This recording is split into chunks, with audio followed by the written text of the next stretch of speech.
ভারতে মুসলমানদের উপর সংখ্যালঘু নির্যাতন হচ্ছে। মসজিদের মধ্যে 4 জন মুসলমানকে গুলি করে হত্যা করা হয়েছে। অসংখ্য মসজিদকে দাবি করা হচ্ছে এখানে আগে মন্দির ছিল, আর সেই মসজিদকে জোরপূর্বক দখল করা হচ্ছে। এমনকি আমেরিকার প্রেসিডেন্ট ডোনাল্ড ট্রাম্প পর্যন্ত মনে করতেছে যে এখানে হিন্দুদের কোনো অবস্থা নাই, কোনো থাকার জায়গা নাই, দেখার কেউ নাই। এটি হচ্ছে ইহুদিদের থেকে কপি।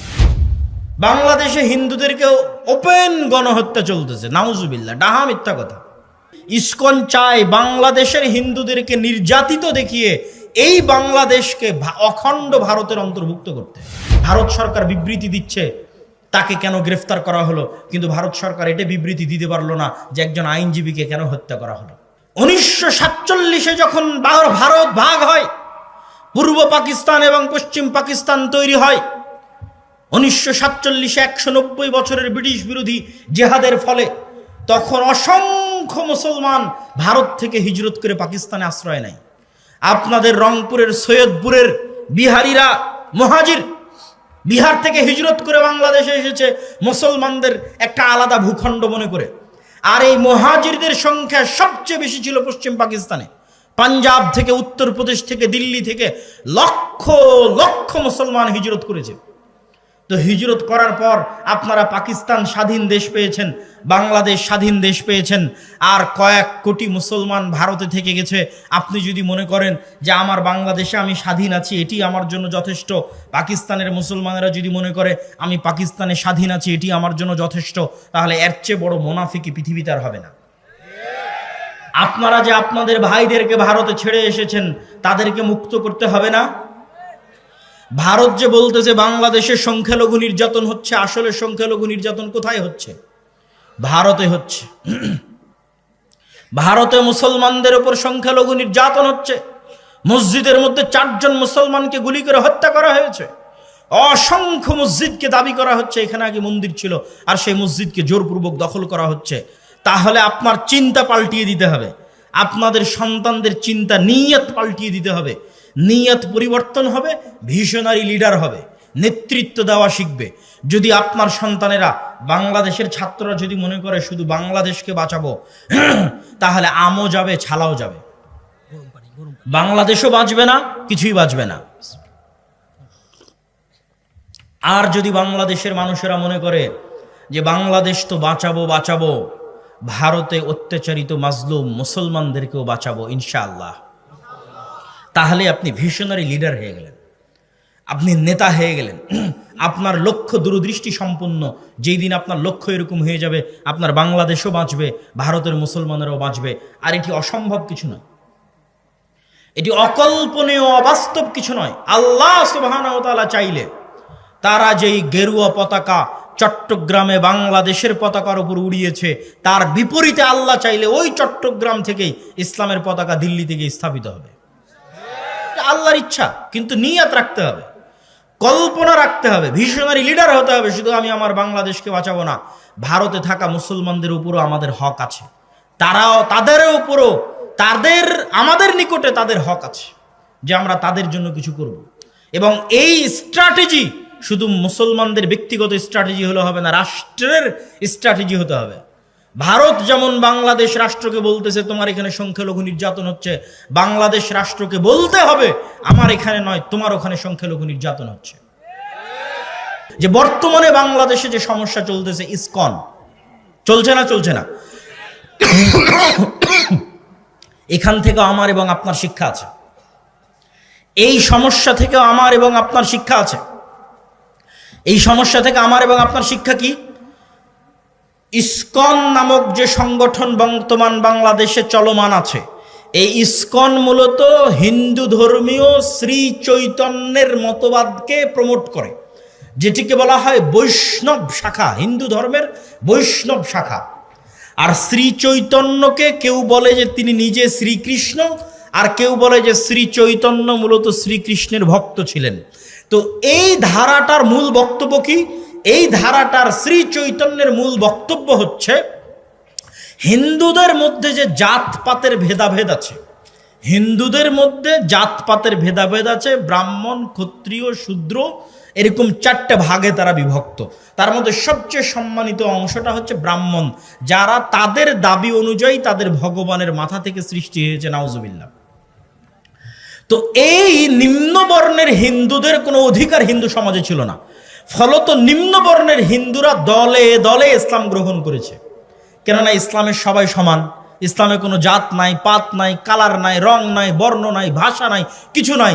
ইন্না আবাকুম ওয়াহিদ ওয়া ইন্না রাব্বাকুম ওয়াহিদ ইয়া আইয়ুহান নাসু উবুদু রাব্বাকুমুল্লাযী খালাকাকুম মিন নাফসিন ওয়াহিদা। তোমাদের পিতা এক, তোমাদের রব এক। জো বাইডেনের পিতা, নরেন্দ্র মোদীর পিতা, ডক্টর ইউনূসের পিতা একজনই, আদম আলাইহিস সালাতু ওয়াস সালাম। তো ইসলামের সবাই সমান, এখানে কোনো জাতপাত নাই, রং বর্ণ কিছু নাই। তো এই জন্য নিম্ন বর্ণের হিন্দুরা দলে দলে ইসলাম গ্রহণ করেছে।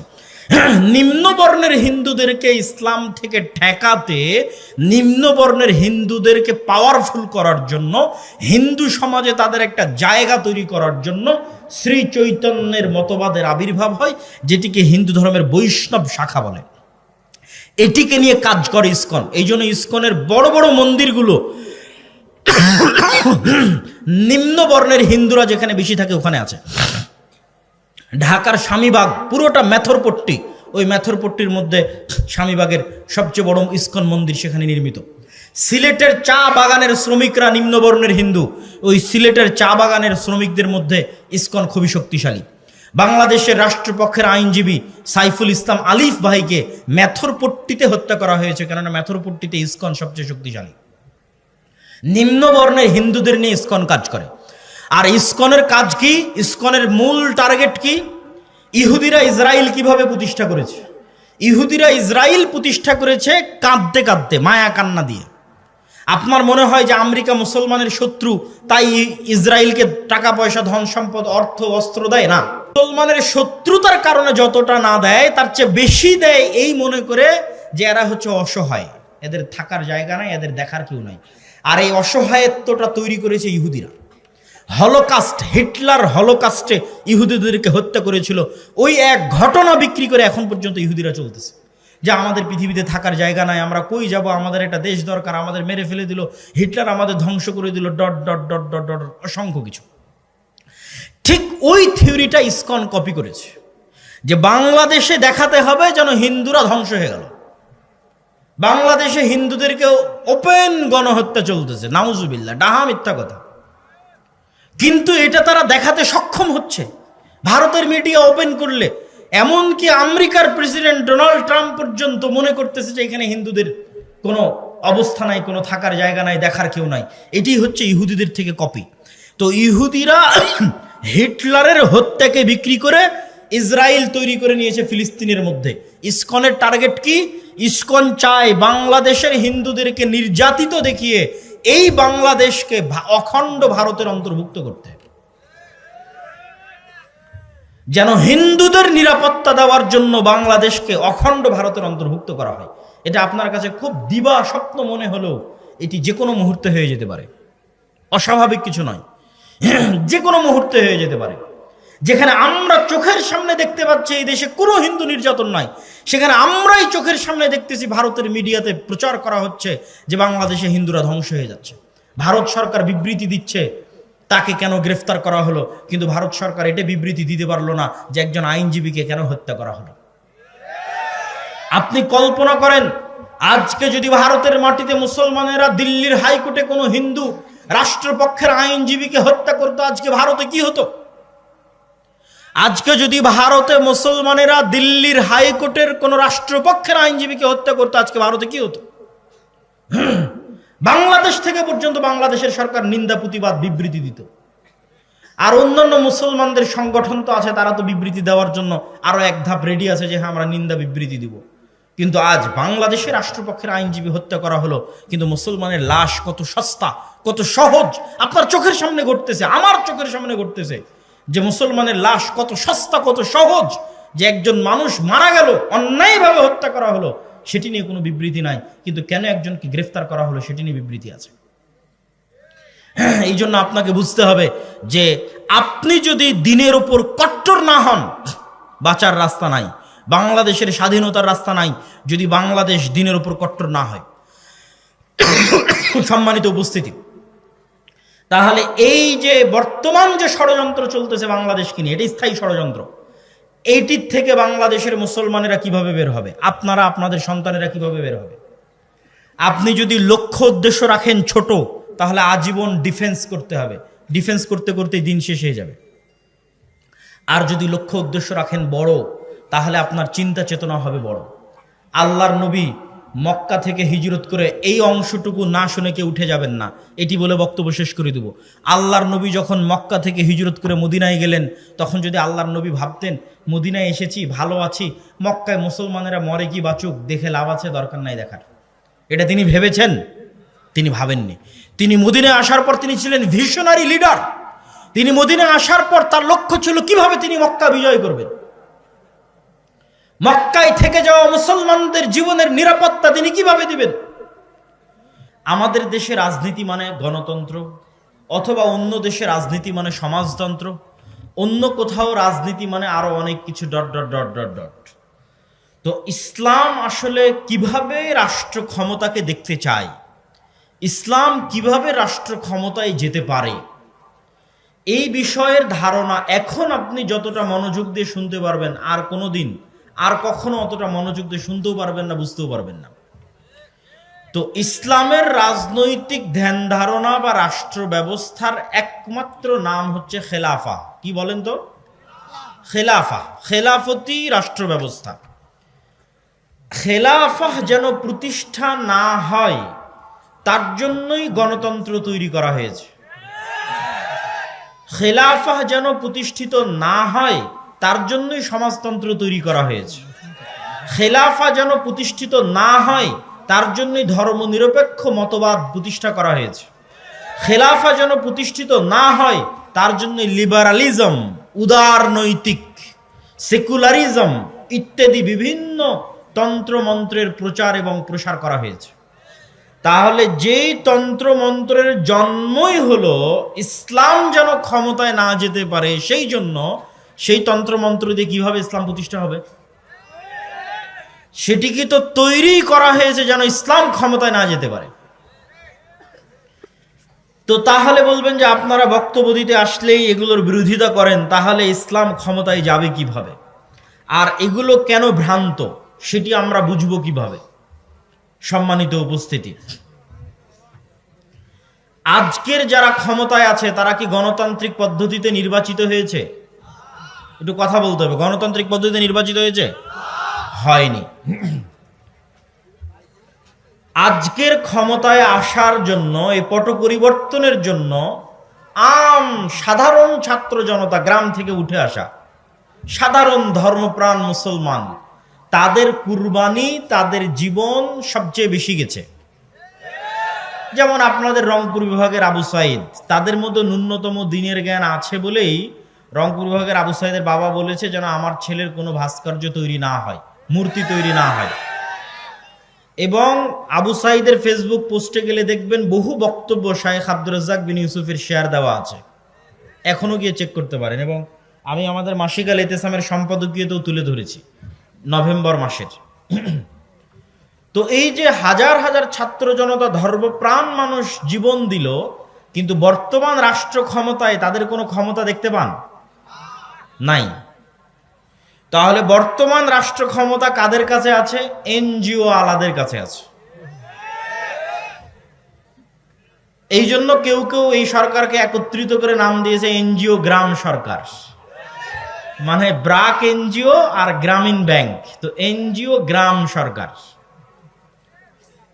আমি এই সরকারের সমালোচনা করছি না, আপনাকে বুঝাচ্ছি, আপনাকে বুঝতে হবে যে 2000 সাধারণ ছাত্র জনতা প্রাণ দিল, কিন্তু ক্ষমতায় তাদের সিদ্ধান্ত গ্রহণের কোনো জায়গা নাই।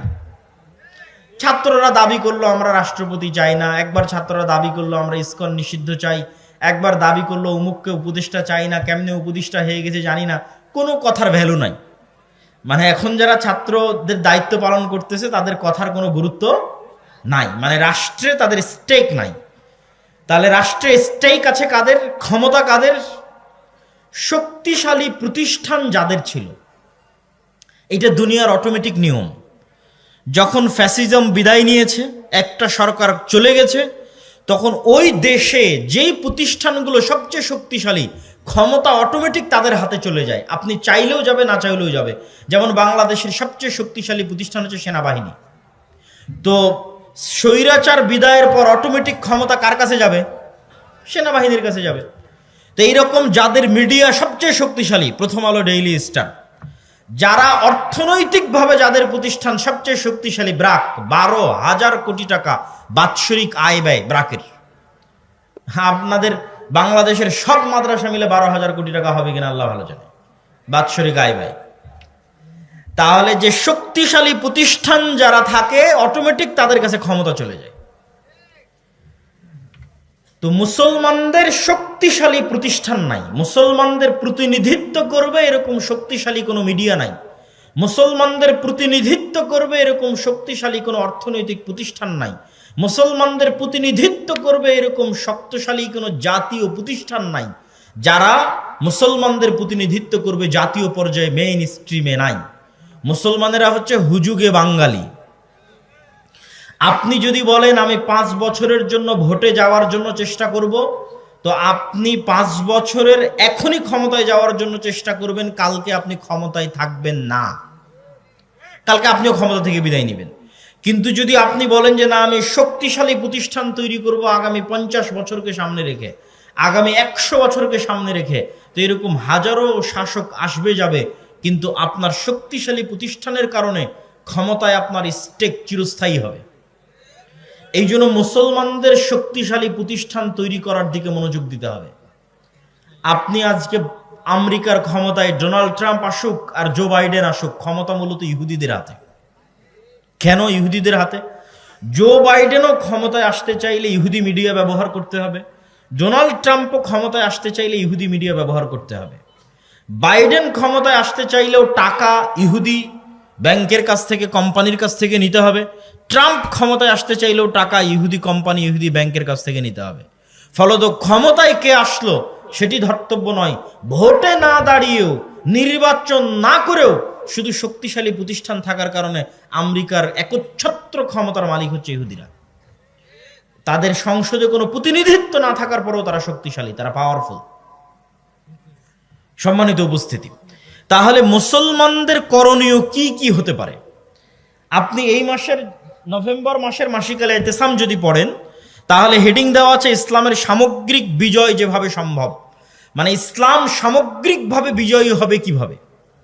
ইসলাম কিন্তু শুধু মসজিদের ধর্ম নয়, ইসলাম শুধু ব্যক্তি জীবন, বিয়ে শাদীর হুকুম আহকামের ধর্ম নয়, বাপ মরে গেলে সম্পত্তির বন্টন হবে এই ধর্ম নয়। ইসলামের সকল দৃষ্টিভঙ্গি আছে, ঠিক ইসলামের রাজনৈতিক দৃষ্টিভঙ্গি আছে, যার নাম খেলাফা। খেলাফার সবচেয়ে বড় মূলনীতি হচ্ছে সত্যবাদিতা, ন্যায়পরায়ণতা। কি বললাম বলেন তো? সত্যবাদিতা এবং ন্যায়পরায়ণতা, এই দুটো ইসলামী রাষ্ট্র ব্যবস্থার সবচেয়ে বড় মূলনীতি।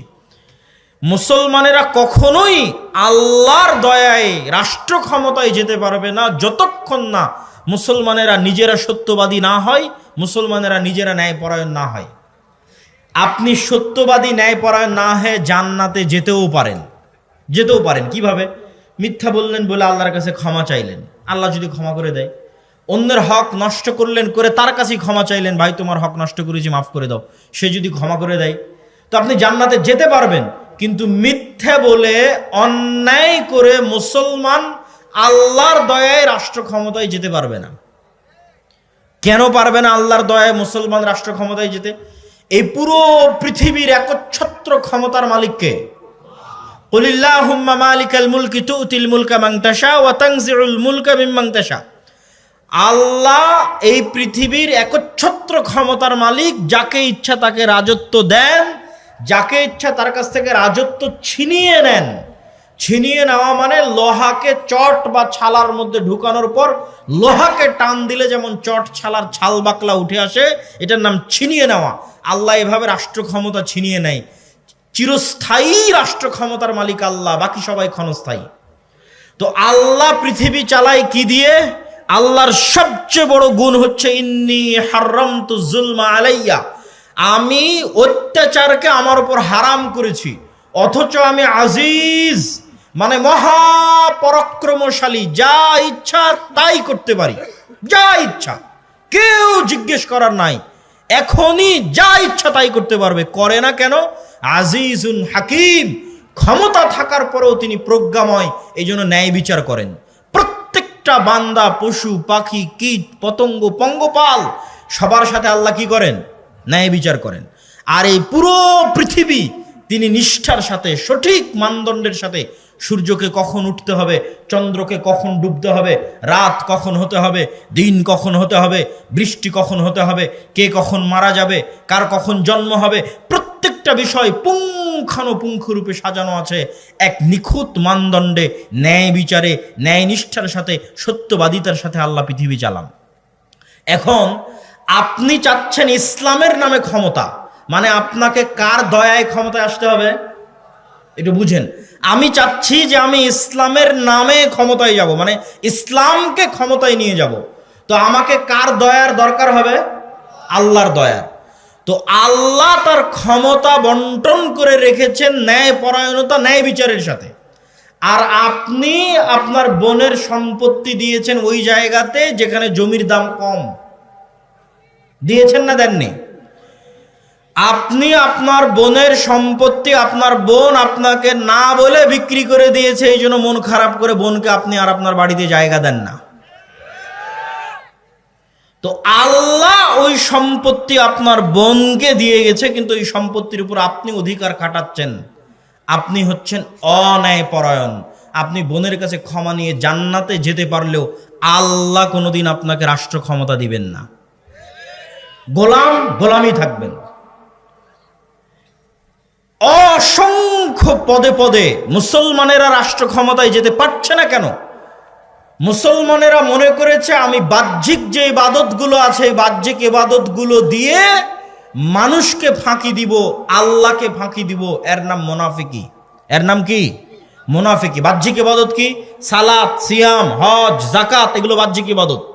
সে আসলে চোর, সে আসলে মিথ্যুক, সে আসলে বাটপার, কিন্তু সেই বাহ্যিক ইবাদত দিয়ে তার মুনাফিকি ঢাকতে চায়।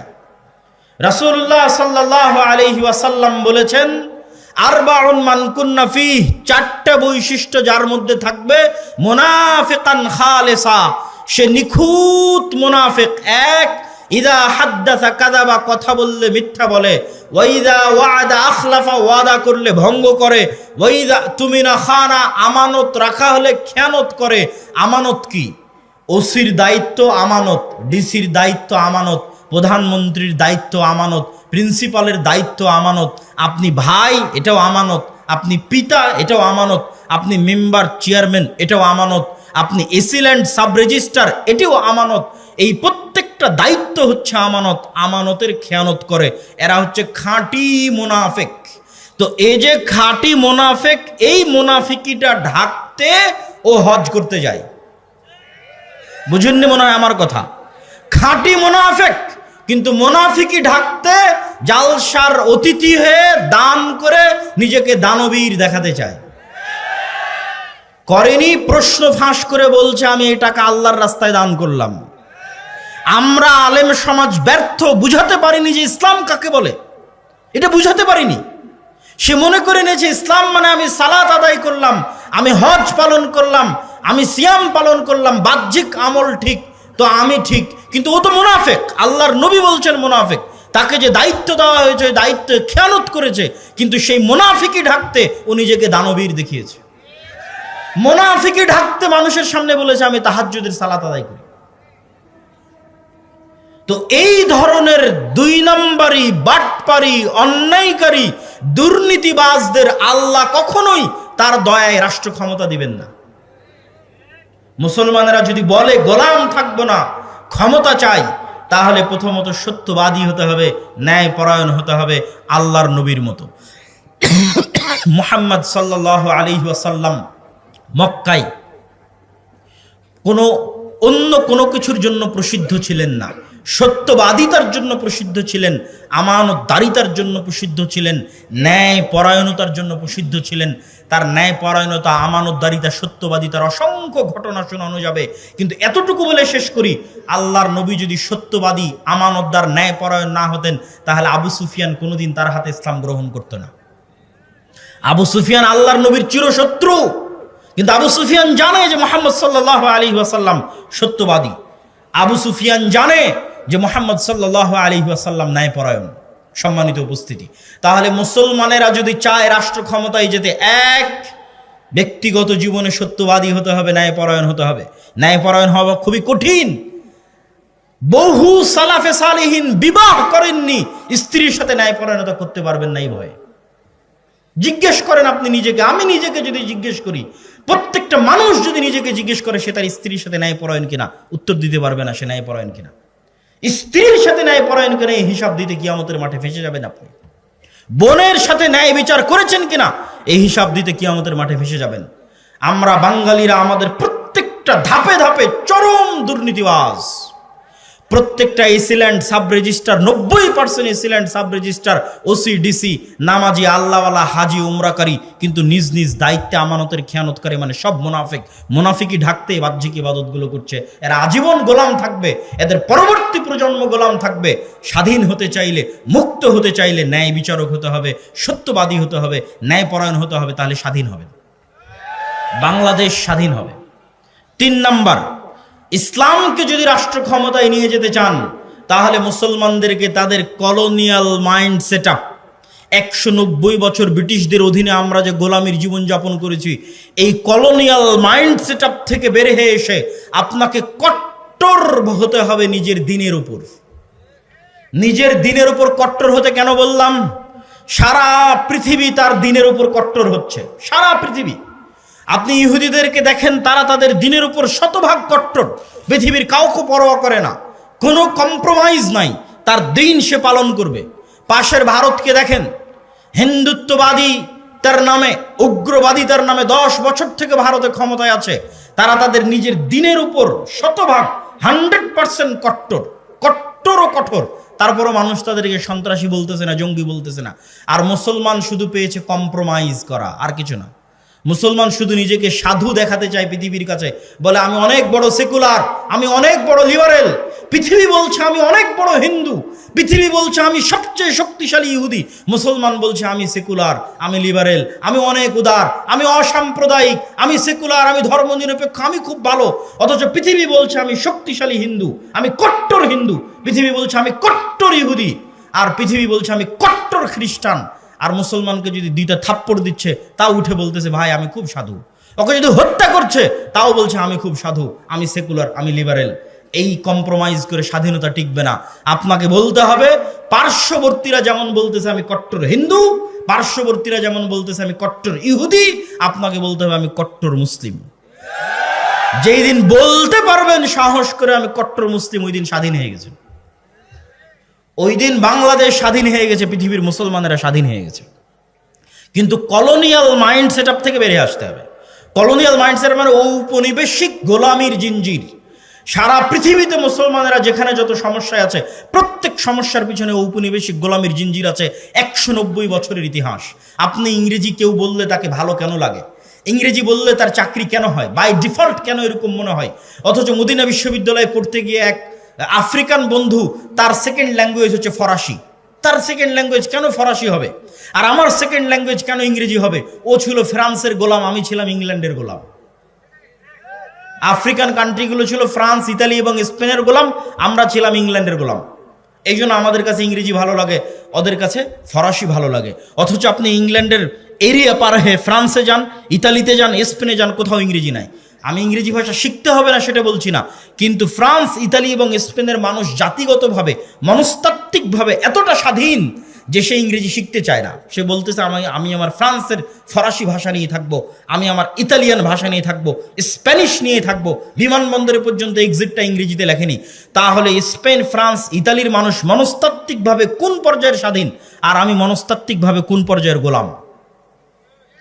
কেন একজনকে প্যান্ট শার্ট পরা দেখলে তাকে স্মার্ট মনে হয়, আর আরেকজনকে এরকম জুব্বা পরা লম্বা দাড়ি দেখলে আনস্মার্ট মনে হয়? এটা 190 বছরের লিগ্যাসি আমরা বহন করে আসতেছি, কারণ আমাদের বাপ দাদারা 190 বছর যাবৎ ব্রিটিশদের গোলামি করেছে।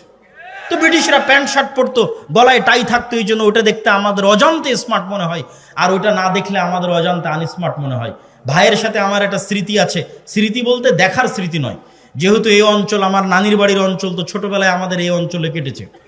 তো ওনার আব্বার ছবির সাথে ওনার ছবি বিভিন্ন জায়গায় পোস্টারে আমি অনেক ছোটতে দেখেছি, তখন বয়স 7-8 বছর হবে অথবা 9-10 বছর হবে। তো তার নামের শেষে লিঙ্কন নামটা ছিল। তো তখন থেকে আমার কাছে এটা অপছন্দ হতো যে একজন মুসলমানের সন্তান কিভাবে লিঙ্কন নাম রাখতে পারে। আমি কিন্তু তাকে তখন চিনিও না, দেখিও নি, কিন্তু আমার আম্মা আমাকে যেভাবে শিখিয়েছে সেইভাবে আমি শিখেছি। তো ওই স্মৃতিটা আমার মনে আছে যে তার নাম আমি পোস্টারে পড়েছি, তার ছবি আমি পোস্টারে দেখেছি, এবং এই নাম আমি তখন থেকে অপছন্দ করতাম যে মুসলমানের সন্তান কেন লিঙ্কন নাম রাখবে। কিন্তু কোনোদিন ভাবিনি যে এইভাবে ঘুরতে ঘুরতে একদিন তিনি পাশে এসে বসবেন, আর তিনিও দিনদার হিসেবে হয়তো হতে পারে আল্লাহর কাছে তিনি আমার চেয়ে বেশি প্রিয়। হতে পারে না? পারে না? হতে পারে। আল্লাহর কাছে কত মানুষ আছে দুনিয়াতে প্রসিদ্ধ কিন্তু আল্লাহর কাছে অপ্রসিদ্ধ, আর কত মানুষ আছে দুনিয়াতে অপ্রসিদ্ধ কিন্তু আল্লাহর কাছে এবং আসমানে প্রসিদ্ধ। তো যেটি বলছিলাম আর কি, এই যে কলোনিয়াল মাইন্ড সেটআপ, যে আপনার নামটা একটু ইংরেজি ইংরেজি হবে তাহলে আপনাকে ভালো লাগবে, এটা 190 বছরের গোলামির জিঞ্জির বহন করে বেড়াচ্ছেন। এটা থেকে ঝেড়ে ফেলে বের হতে হবে না। আমার আরবি নামের উপর আমি সন্তুষ্ট, আমার ইসলামের আকীদা এবং আদর্শের উপর আমি সন্তুষ্ট এবং শতভাগ কট্টর। শিখবেন কাদের কাছ থেকে? হিন্দুর কাছ থেকে। শিখবেন কার কাছ থেকে? ইহুদির কাছ থেকে। একটা শিখকে দেখান দেখি ওর মাথার চুল কাটে কিনা, একটা শিখকে দেখান দেখি মুখের দাড়ি ছাড়া আছে। একটা ইহুদি যদি শতকরা হিসাব করেন, ইহুদি পাড়ায় গিয়ে কতজন ইহুদি দাড়ি রেখেছে? শতভাগ 90 জন ইহুদি দাড়ি রেখেছে। আর মুসলমানকে দাড়ি রাখতে নাকি আনস্মার্ট লাগে, এই জন্য মুসলমান দাড়ি রাখে না। মুসলমানকে দাড়ি রাখলে খ্যাত খ্যাত লাগে, মুসলমানকে দাড়ি রাখলে সমাজে মানুষ কি মনে করবে এই মনে করে সে দাড়ি রাখে না। এটা হচ্ছে গোলামির মানসিকতা। এই গোলামির মানসিকতা থেকে যখন বের হয়ে কট্টর হবেন, আমার নবী দাড়ি রেখেছে আমিও দাড়ি রাখবো, তাতে মরি বাঁচি মরবো, তখন সেই দিন স্বাধীন। সেই দিন বাংলাদেশ স্বাধীন, আপনি স্বাধীন। তার আগ পর্যন্ত গোলামির জিঞ্জির আপনার গলায় এবং আমার গলায়। সম্মানিত উপস্থিতি, তো যেটি বলতে চাচ্ছিলাম যে বাংলাদেশ বা আমাদেরকে যদি আমরা চাই যে রাষ্ট্র ক্ষমতা ইসলাম যাক, তাহলে তার সারমর্ম হিসেবে 3টে বা 4টে পয়েন্ট, তারপরে আরও কিছু বক্তব্য দিব গুরুত্বপূর্ণ বর্তমান চলমান কিছু বিষয়, সেটি তো আপনাদের কিছু শিক্ষণীয় আছে। তো সারমর্ম 4টে বিষয় কি কি রাষ্ট্র ক্ষমতায় যদি যেতে চান? 1 নাম্বার, আপনাকে বুঝতে হবে যত তন্ত্রমন্ত্র আছে এগুলো তৈরি করা হয়েছে ইসলাম যেন রাষ্ট্র ক্ষমতায় না যায়। তাহলে আপনাকে আপনার ঈমান বাঁচাতে এই তন্ত্রমন্ত্রকে অস্বীকার করতে হবে। কি করতে হবে? অস্বীকার করতে হবে। আমাই ইয়াকফুর বিত্তাগুত, যেমন ইব্রাহিম আলাইহিস সালাতু ওয়াস সালাম বলেছিল কাফারনা বিকুম, শোনো তোমরা যার ইবাদত করো, তোমরা যেই সমস্ত মূর্তি পূজার ইবাদত করো তোমাদেরকে, আর তোমাদের এই মূর্তি পূজাকে আমি কুফরি করলাম, কাফের হয়ে গেলাম, তোমাদের এই মূর্তি পূজার অস্বীকার করলাম। আপনাকে এইভাবে অস্বীকার করতে হবে যে আমি গণতন্ত্রের কাফের, আমি সেকুলারিজমের কাফের। তাহলে আপনার ঈমান বাঁচবে, ঈমান ঠিক থাকবে, আকীদা ঠিক থাকবে। তো আমি ঈমান এনেছি কিসের উপর? ইসলামিক খেলাফত ব্যবস্থার উপর। আর বাকি যত তন্ত্রমন্ত্র আছে এগুলোর আমি কাফের, এগুলো অস্বীকার করি ওপেন প্রকাশ্যে। কেননা এগুলোর অস্বীকারের মধ্যেই ইসলামের ক্ষমতার উত্থান আছে, আর এগুলোর অস্বীকারের মধ্যে ইসলামের ক্ষমতার, এগুলো অস্বীকার না করলে ইসলামের ক্ষমতার উত্থান নাই। 2, আপনাদেরকে ব্যক্তিগত জীবনে সত্যবাদী এবং ন্যায়পরায়ণ হতে হবে, না হলে আল্লাহর দয়ায় আল্লাহ আপনাকে ক্ষমতা দিবে না। আল্লাহ জালেমকে, মিথ্যুককে ক্ষমতা দেয় না, আল্লাহ ন্যায়পরায়ণ সত্যবাদীকে তার দয়ায় ক্ষমতা দেয়। আপনার সালাত সিয়াম তখনই কাজে লাগবে যখন আপনার সালাত সিয়াম মুহাম্মদ সাল্লাল্লাহু আলাইহি ওয়াসাল্লামের মতো হবে। আপনি তো মুনাফেক অবস্থায় সালাতে দাঁড়িয়েছেন, বোনকে সম্পত্তিতে ভাগ দেননি মানে মুনাফেক অবস্থায় সালাতে দাঁড়িয়েছেন। আর আল্লাহর নবী শতভাগ সত্যবাদী ন্যায়পরায়ণ অবস্থায় সালাতে দাঁড়িয়েছে, অন্তর পরিষ্কার অবস্থায় সালাতে দাঁড়িয়েছে। আপনি যেদিন ওইভাবে অন্তর পরিষ্কার অবস্থায় সালাতে দাঁড়াতে পারবেন, সত্যবাদী ন্যায়পরায়ণ হয়ে সালাতে দাঁড়াতে পারবেন, সেই দিন আপনার এই সালাতের পাওয়ার থাকবে, আপনার এই হজের পাওয়ার থাকবে, আপনার এই দ্বীনের দাওয়াতের পাওয়ার থাকবে। 3, কলোনিয়াল মাইন্ড সেটআপ থেকে বের হয়ে আসতে হবে। আর বক্তব্যের শেষাংশে এসে যেটি বলবো,